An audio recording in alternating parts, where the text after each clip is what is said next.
রাজ্যে প্রথম দফা নির্বাচনে বিক্ষিপ্ত অশান্তির খবর আজ বহরমপুরে, সেখানে কংগ্রেসের পোলিং এজেন্ট আক্রান্ত হয়েছেন। আর সেই আক্রান্ত পোলিং এজেন্টের বাড়িতে গেলেন অধীর চৌধুরী। অধীর চৌধুরী সেখানে পৌঁছে গেলেন কংগ্রেস প্রার্থী, এবং যেখানে পোলিং এজেন্ট তিনি আক্রান্ত হয়েছেন। এই অবস্থা তারা মারল আপনাকে চাপা মেরেছে, তারা মারল, তারা কি করে মেরেছে তৃণমূল কংগ্রেসের দুষ্কৃতীরা এখন তার পরিবারের তরফে অভিযোগ করা হচ্ছে।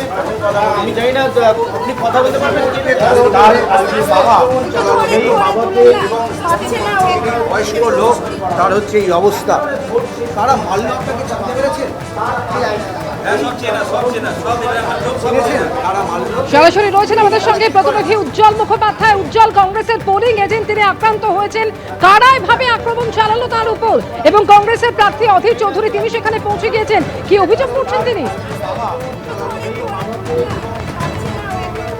দেখো, প্রথমত দেখাই যে বুথটার সামনে আমরা দাঁড়িয়ে রয়েছি, এখনো পর্যন্ত দীর্ঘ লাইন, আর আধ ঘন্টারও সময় নেই এই নির্বাচন প্রক্রিয়া শেষ হতে, ফলে সবাইকে স্লিপ দেওয়া হবে, কিন্তু বিশাল লাইন এখনো পর্যন্ত এই বুথেই বসেছিলেন কংগ্রেসের এজেন্ট। এবং যেটা অভিযোগ করা হচ্ছে, এবং তিনি যেটা অভিযোগ করছেন, যে তাকে সে বাড়ির লোককে নিয়ে যখন ভেতরে ঢুকছিল সেই সময় এখানে স্থানীয় কয়েকজনের সঙ্গে তার গণ্ডগোল হয় এবং তাকে প্রচণ্ড মারধর করা হয়। তার যেটা অভিযোগ, তিনি যেটা বারবার বলছেন, যে একটি যুবকের সঙ্গে তিনি তার রাজনৈতিক পরিচয়, সে তৃণমূল কংগ্রেস করে, তারা প্রথমে তাকে ঘিরে ধরে এবং আরও কয়েকজন এসে তাকে মারধর করে।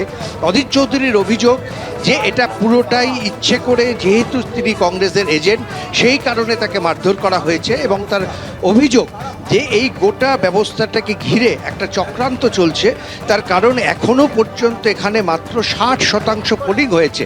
ফলে এই অভিযোগ কিন্তু তিনি সরাসরি করছেন। ওই তো আমরা একটা জিনিস দেখলাম, যেখানে 90% এক জায়গায় 60%, কী করে হয়? সেটা তো আমি অনেকক্ষণ থেকে প্রশ্নটা করেছি। এখানে আমি আগে আবার ভিজিট করে গেছি, এটা নিয়ে আমার 3বার ভিজিট হচ্ছে। এখানে বরাবর দেখছি খুব স্লোয়িং ভোটিং প্রসেস। আমি সেই মর্মে কমপ্লেন করেছি যে এত অ্যাবিজমালি লো টার্ন আউট কেন, যখন বহরমপুর বিধানসভার এবং সারা পশ্চিমবঙ্গে অ্যাভারেজ হচ্ছে 80-90, তখন এখানে এত কম কেন? তো বলছে সকালে আমাদের ইভিএমের প্রবলেম ছিল, এই ছিল তাই ছিল, তো সেগুলো এতক্ষণ কারেকশন করেনি কেন? এইখানেই কিন্তু কংগ্রেস এজেন্টকে মারা হলো, এবং অধীর চৌধুরী দেখো বুথ থেকে সামান্য কিছু দূরে তিনি একেবারেই কংগ্রেসের পোলিং এজেন্ট তিনি আক্রান্ত হয়েছেন, আর এই মুহূর্তে সেই এলাকায় রয়েছেন কংগ্রেস প্রার্থী অধীর চৌধুরী।